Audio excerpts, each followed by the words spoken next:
Here's another in NBC's great parade of new shows.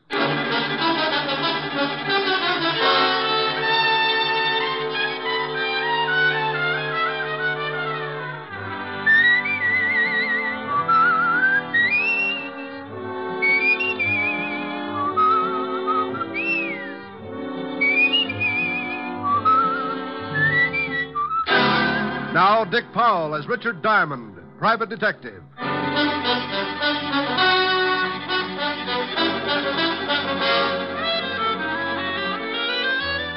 Hello there, this is Diamond. You know, this business I'm in can get pretty silly sometimes. I can go along for a whole month and get by on nothing but meals at the automat and a dozen laughs a day.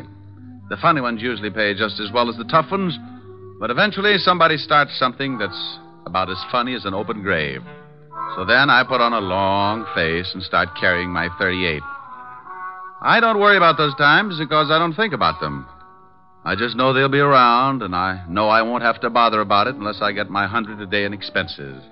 That's the equalizer. As long as I get that ever-loving loot in my little hot hand, Lucifer can walk in with a machine gun and I'll arm wrestle him for the price of a hot dog. Last week, I stopped in the middle of a real yocker and realized that I'd been giggling overtime. That's right. The cycle had caught up with me, and the label on my future had changed from fun time to trouble, and no guarantee as to the date of expiration. What started all this? Well, one morning on 53rd Street, a couple of guys were just pulling up in front of a garage. This the garage? Yeah. Go on, drive in.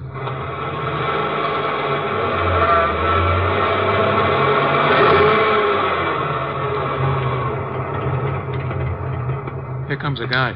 Yeah, this is big luck for us. The guy coming is the guy I want.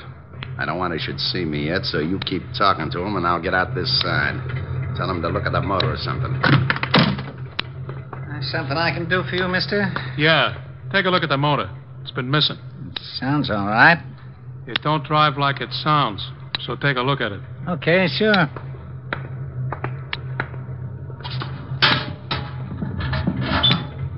Race it once. Huh?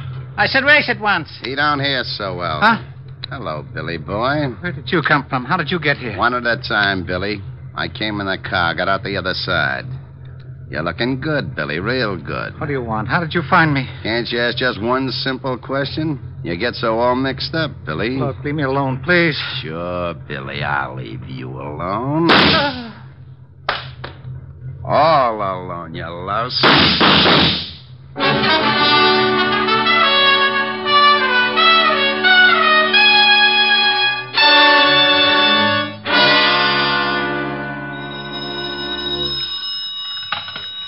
Diamond Detective Agency, our 30-day test revealed that not one single case of throat irritation was due to strangling. Oh, Rick, you're awful. Oh, how can you say that? I'm lovely, I'm engaged, now you steal wool. Oh, you idiot. Ah, you peaked. Hello, honey.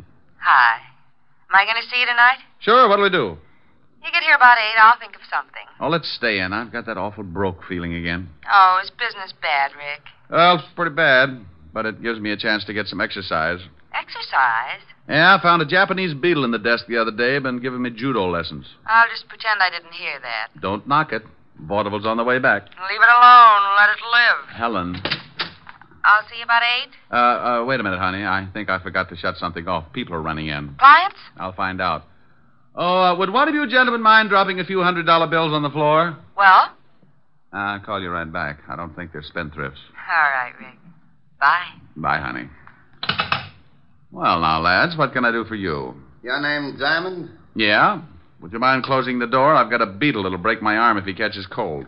Hey, this guy's screwy, boss. Shut the door like he says. You got a beetle, huh, funny man? Yeah, and I'll bet you 8 to 5 he can throw you. Well, if you have got a beetle, he must be running around your head, but I ain't got time to find out. You know something? I don't think we're going to get along. You may be right, funny man. It depends. On what? On whether or not you turn the bundle over to me. Look, Rockerhead, if you're looking for your laundry, you got the wrong Ben. I don't like the way this guy talks. No, but first we ask him nice. We want the bundle, funny man. You just said that. I say it again for you. Then if you don't get it, I make you understand. Like how? You couldn't point out Clyde Beatty in a lion cage. Here it is. Now try hard. I want the bundle. I know this will throw you, but what bundle? He's going to be difficult, boss. Shut up. Look, Shamus, some of my friends think I'm kind of good-natured, but sometimes I fool them and get nasty. You should be ashamed of yourself. You want to know what bundle? I tell you. Maybe you snap out of it. The bundle the dame gave you, the 200,000. 200,000? 200,000 what? Girdles? That does it. Vern, see why the Shamus is lying. Now, wait a minute, Buster. You go on the muscle with me, and I'll tear off your biceps and stuff them in your fat face. Vern. Yeah? Oh, nuts. Why is it a 38 always changes my mind, and I wanted to be so virile? I'm going to use this gun unless you tell us where you got the 200,000. Now, this is getting silly. No, it ain't. Well, It's getting bloody, see? Hey, now, what's going on? I told you, funny man. I want what you got. Well, what I got hurts, and you're welcome to it. You sure ask for it. No. Come on. You save your head from getting squashed, and me and Vern save a lot of time. Where you got the dough? Look, I didn't know what you were talking about when you started, and I'm just as stupid now. You are that, funny man. Vern? Hey, wait. Now, A gun barrel can cut you up pretty bad. You want to see how bad, or do you want to tell us? You think I like the massage? I tell you, I don't know what you're talking about. I don't like to be kept waiting, you. I don't like it none, see? Now you spill your gut, so my boy chops you up like hamburger. Open your yap and sing. Sing, you hear me? Okay, but you won't like it. I can't begin to tell you. Close his lousy mouth. Close it good. Oh, I knew you wouldn't like it. Now, funny man, you got a wisecrack? You gonna still make like a hero? Answer me, funny man, or I step on your face. Boss. Shut up. But, boss. Yeah. What do you want? He don't hear you. He's out. Huh? Oh. Well, what did you sap him so hard for, stupid? Maybe you turned him off for good. Nah. He'll be around in a couple of minutes. Then I can work on his ribs. He'll tell us where he's got the dough. I don't know. You don't know what? He's got the dough. You sure know that? Yeah, the dame says she give it to him. You think maybe she crossed you? You think she skipped? I think maybe we better find out. This Shamus is pretty stubborn or pretty clean. I think we find out. How? You watch. I'll search the joint, then we'll get out of here. What about the Shamus? You'll make it all right. I want him around for a while. After we find the dough, you can put him back to sleep.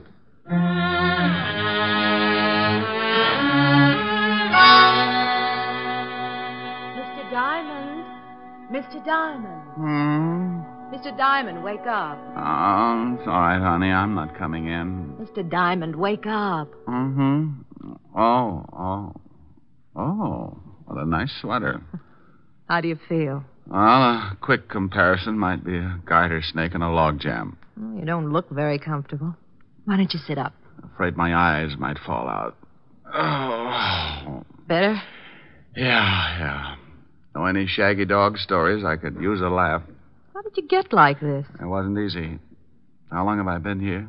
I just came in. I was going to call the police when you started mumbling. Mumbling? Yes, you said something like, "Oh, it's not so late, honey. And can I come in for a drink?" You must have been dreaming. I'm glad I woke up. She probably didn't have a drink in the house anyway. Pardon me, honey, but I gotta run some water over my bumps. You don't look so bad, considering. Oh, considering what? Do people get run over by trucks every day? When you start feeling better, I'd like to talk business. Well, with business, I straighten right up. What's on your mind? Oh, that sweater. I want you to guard something for me. Why? You're the type that goes bear hunting with a switch. Is that supposed to be nasty? Well, take a guess. I just get mauled up by two gorillas, and before they get nasty, they mention some dame and some money, and you know anything about it? Why should I? Well, I wake up, and there you are. I thought maybe you stopped by to see if the boys get a gold star for the work. I don't know anything about it. Now, do you mind if I sit down? No. I'm sorry, I haven't got anything more comfortable. The termites just walked out with my couch. What do you want guided, lover? I can't tell you what it is, but it's in a locker at the 42nd Street subway. I want you to pick it up and keep it with you until I call for it. I get $100 a day in expenses, and when I don't know what I'm doing, the fee looks like a skyrocket. Here's $500. Mm-hmm. When I pick up the item, you get $500 more. Ooh. And I'll be back in 2 days. Well, I was going to start looking for the guys who gave me this headache, but $1,000 makes me impatient. You, got the key to the locker? Yeah, right here. By the way, do you work nights, Mr. Diamond? Well, not in the office. Don't you think I ought to know your name? You get the item, and I'll introduce myself in 2 days. And I do keep a drink in the house, Mr. Diamond. She got up then and walked out of the room like Eve with half an apple. I put some iodine on my face and headed for the 42nd Street subway. All the way down, I kept thinking about those 2 mugs who had worked me over, and for the life of me, I couldn't guess why. I didn't know it then, but if I could have guessed, it probably would be for the life of me. I reached the subway and went down. I found the locker, opened it, reached in, and pulled out a small black leather bag with a lock on it. Out of curiosity, I tested the weight and finally decided I must be guarding a sack full of spiderwebs. I tucked it under my arm and turned to go. But sometimes things don't always work out the way you plan them. Okay, Shamus. Let's have the bag. Oh, when am I ever going to make Eagle Scout? I should have smelled something. Hello, Vern. I'm in a hurry. If you wisecrack, you get dead. Give me the bag. Where's your friend? Out collecting heads? I guess I gotta kill you. We guess again. Here's the bag. Okay. I should make a hole in you just because you ain't honest. You had the dough all the time. You mean in that bag? Oh, now don't tell me it ain't in it. Well, if it is, Buster, it's all in one bill. Feel the weight. Hey, it is too light. Why, you lousy, no-good gumshoe. This time I don't play around. Frank wants that dough, and you're going to show me where it is. Oh, I wish you'd get yourself a 22. Those big guns make dents in my back. I'm going to count 3, and you're going to tell me where the dough is, or I'll kill you all over the place. You could make it 100, could you? It's so much fun when you pass 50. Be funny. You're only killing one guy. 1. This never happened when I went on next to closing. 2. Oh, now, wait a minute. Look. You look. It's your last chance. Drop it, Byrne. You're boxed up. Hey, who's that? The Marines. Why, you dirty... Rick, are you all right? Oh, Walt, I know you're bashful about these things, but you're going to be kissed. Oh, now stop that. Otis, have your boys keep the crowd back. All right. Keep back. Come on. What about the gunner? You shot him good, Lieutenant. Well, I'm glad you noticed, you mallet head. Now, what about him? Hey, he's dead. How did you find that out? 20 questions? Oh, yeah? Well, I guess we saved your life this time. Well, I hope I can do the same for you sometime, Sergeant, but science will hate me. Oh. Now, don't you start blubbering again, Otis. I couldn't stand it. Go get the wagon like a good boy. Okay, Lieutenant. Now, what's this all about, Rick? Believe me, Walt, I don't know. How did you get here? We got a call from a dame about 10 minutes ago. Said you were coming down here and some guy was going to kill you. Well. Now, don't you well me. I want to know what this is all about. Let's get on to headquarters, and I'll tell you just what I know. Well, are you coming? You mean you're going to cooperate? Well, certainly. Oh, Otis. What's the matter, Walt? I feel a little faint. Would you mind helping me up the stairs? I think I've been working too hard. Walt and I left the subway and headed for the 5th Precinct Police Station. On the way over, I told him about the girl and about the 2 hoods who had worked me over in my office. When we reached the station, he shoved the rogues gallery at me, and I started going through the miles of photographs. Well, the guy we shot in the subway was one Vern Geronda, small-time torpedo, but we can't find out anything else. Can't you find the other one in any of those pictures? Well, I've looked through them all. All I know is his name is Frank. Maybe he hasn't got a record. Here, try this stack. Dates back to the year 1. Well, you can bet on one thing, Walt. The girl who called you was the girl who was in my office. She was the only one who knew I was going down to the locker in the subway. But how did she know this Vern Geronda was going after you? Well, she must have known he was going to tail me and that he was after something. Something that could have been in that black bag. It was a plant because she knew it was empty. I think she'd planned that when this Vern caught me with an empty bag, he'd get rough enough to shoot, and if you were there, you'd have to stop him. You mean she wanted him dead? Well, that's my guess. Dead or in jail, but out of the way. That 200,000's probably behind it. Walt? Did you find something? Yeah. This is the other guy who came into the office. Yeah? Let's see. Hey, what do you think you're doing? What's the matter with you? This is the man. You're crazy. Now, you listen to me. If you're trying to start one of those routines Oh, again... now, wait a minute. You asked me to pick out the hood that was in my office, and this is the boy. A little younger, maybe, but you know darn well I wouldn't make a mistake on identification. This is screwy. This is ridiculous. Where's my bicarbonate? Oh, what is wrong with you? Rick, that's Frank Purcell, and he's been dead for 2 years. What? Oh, wasn't he the guy who went over a 50-foot cliff with his whole gang? That's right. The car burned. The only guy they didn't find in the wreck was Billy Crump. He disappeared completely. Well, Dislin got out of it, too, and stayed around long enough to pay me a visit this morning. And his first name was Frank. Oh, that's impossible. The boys chased them right after the holdup and shot out one of their tires. Watched the car go over and saw it turn. Didn't they knock over the payroll at the Martin shipyard? Sure, got away with 200... $200,000. Lieutenant, Huh? Oh, yeah. What is it? on that killing down at the garage. That guy was just identified as being wanted for armed robbery. Killing? Yeah, pretty bad. Somebody shot up a guy that worked in the place. Well, who was it? Her name was Crump. What?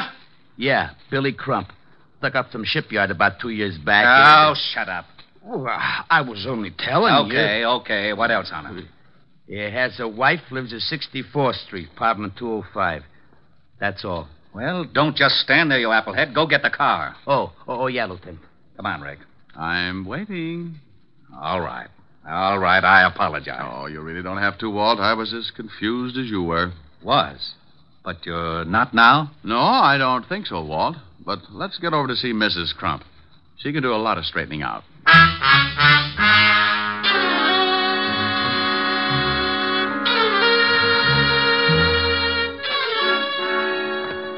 I hope Mrs. Crump is in. I forgot to tell you, Lieutenant. She calls herself Stewart, Mrs. Edna Stewart. What? Yeah. Her husband used her alias instead of Crump. Oh, well, that's all right, Sergeant. Maybe when you start pounding a beat again, you'll think of those little things. 205, wasn't it, Walt? How about it, Sergeant?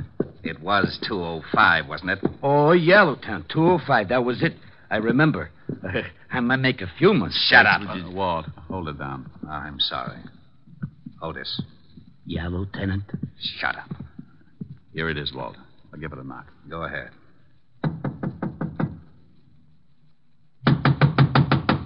Looks like no score. Try the door. Why, Walt, without a warrant? Now, don't you start that again. If Frank Purcell is still alive, we're going to grab that 200 grand. We've got to work fast. Besides, I'm not trying the door. You are. Well, it's open, unstained, and honest. I suppose you'd like me to trip you just so you can say you fell in by mistake? Oh, come on. Pick up your big feet, Otis.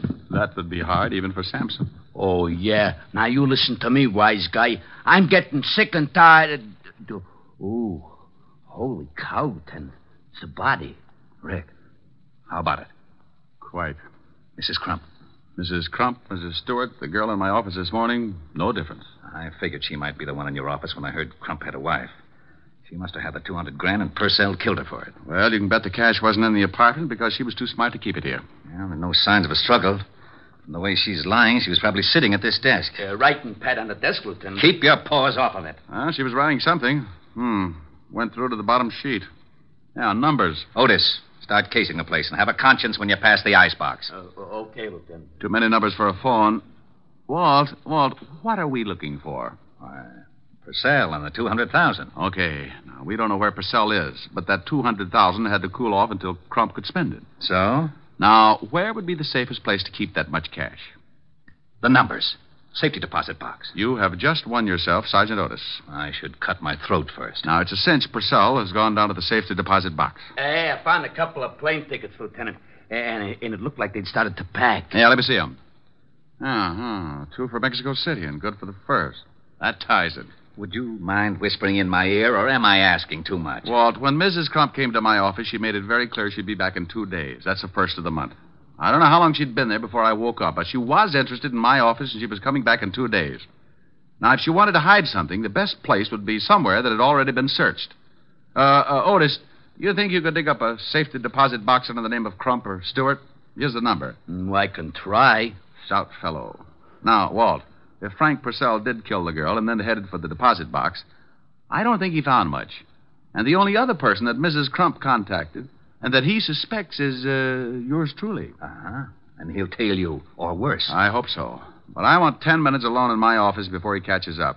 Now, Otis, get going and call me at my place. Right. Now, Walt, I'm going to walk around for about half an hour and see if I can pick up a tail. Then I'll lead him to my office.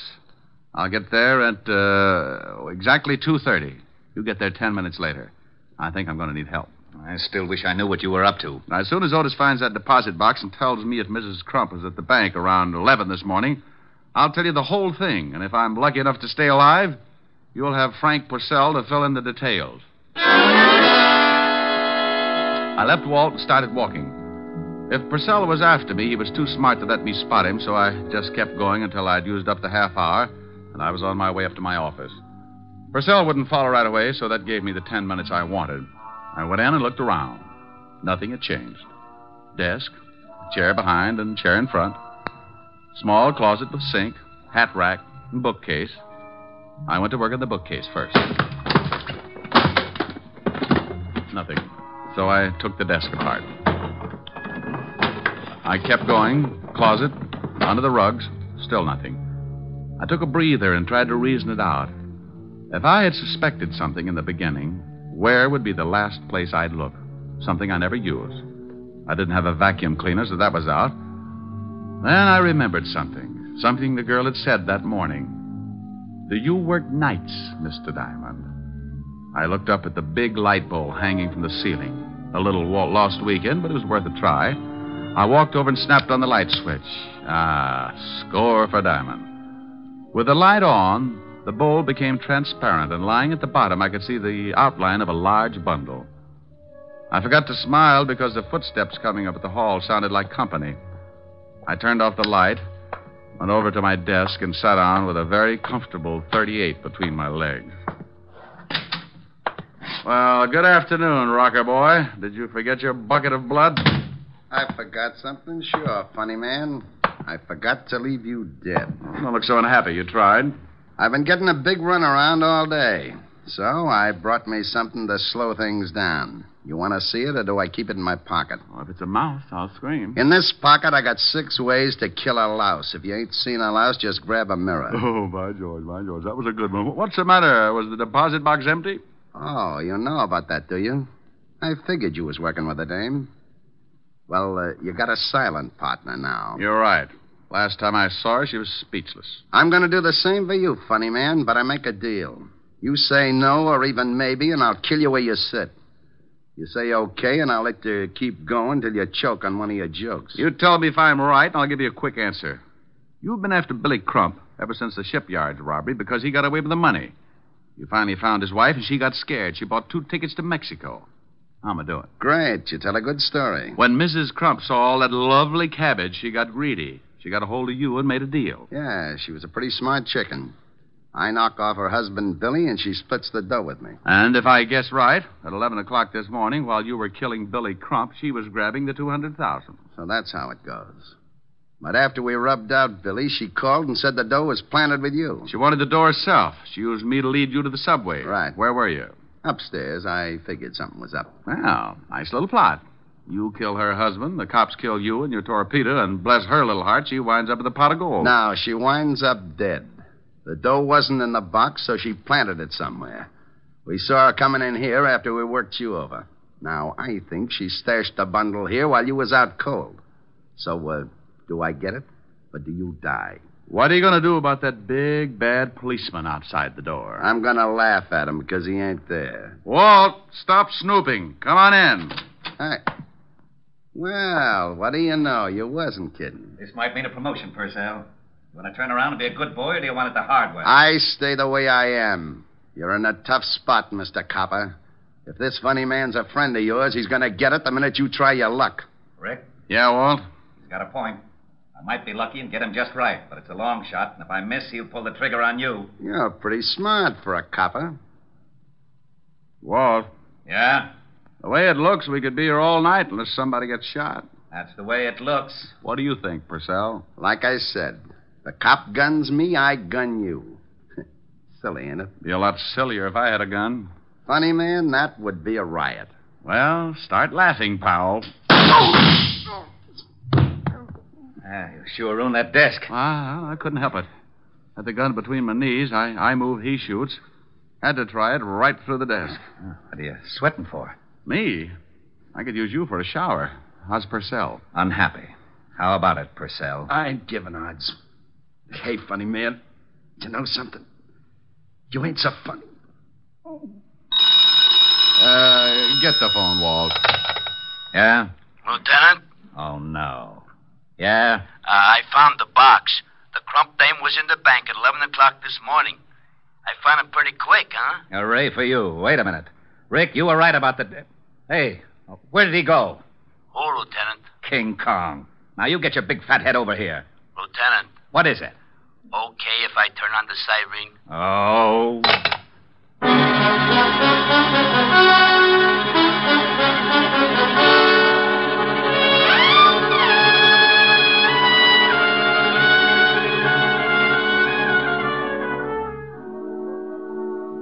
the Iodine Advantages, Miss Helen. Oh, thank you, Francis. Stop squirming, Rick. Oh, honey, I know what's coming when I leave here. I'm going to look like an advertisement for a snappy funeral. You baby. It's just a little iodine and bandages. Oh, get her. You use enough iodine to stain an elephant, and so much bandage you could roll up a herd of mummies. All right, then get infected. I am infected. Rick, stop Come that. Here now. Come here. I've had a tough day. I've been beat up, shot at, and been insulted by Sergeant Otis. I need some relaxation, and I want to play. Should I leave, Miss? You stay right where you are. I think there's a wolf loose. Francis. Yes, Mr. Diamond. Have you studied your lessons on how to be a private detective? Oh, yes, sir. I'm up to Chapter 8. But have you read Chapter 8 yet? Well, no, sir. Oh, that's too bad. I was going to give you some first-hand advice on that chapter tonight. Oh, I'll go read it right away, sir. May I, Miss Helen? Go ahead, Francis. I can't win. Oh, this will be jolly. Now, come here, you. But, Rick, stop it. Get away from that piano. No. You are my sunshine, my only sunshine. You make me happy. Come on. Well, you know what they say about music soothing a savage beast. If you don't like it, you sing something. Oh, what for? You don't even look a little wild. Sing something. I'll get as wild as you want. Oh, now there's a statement. Go on. All right. Little girl, you're the one girl for me. Little girl, you're as sweet as can be. Just a glance at you meant love from the start. And oh, what a thrill came into my heart. Little girl, with your cute little ways, I am yours for the rest of my days. And this great big world will be divine. Little girl, when you're mine, oh, mine. Okay, honey, now get wild. All right. Come here. Ah, a little wilder. There There you go. Mr. Diamond, I'd like to ask your opinion. It says in Chapter 8 that homicide... Oh. Well, look at that. And I'm not blushing. Oh, I must be getting used to it.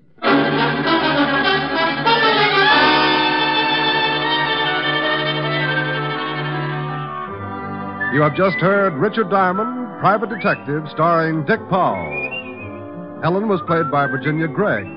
Lieutenant Levinson by Ed Begley.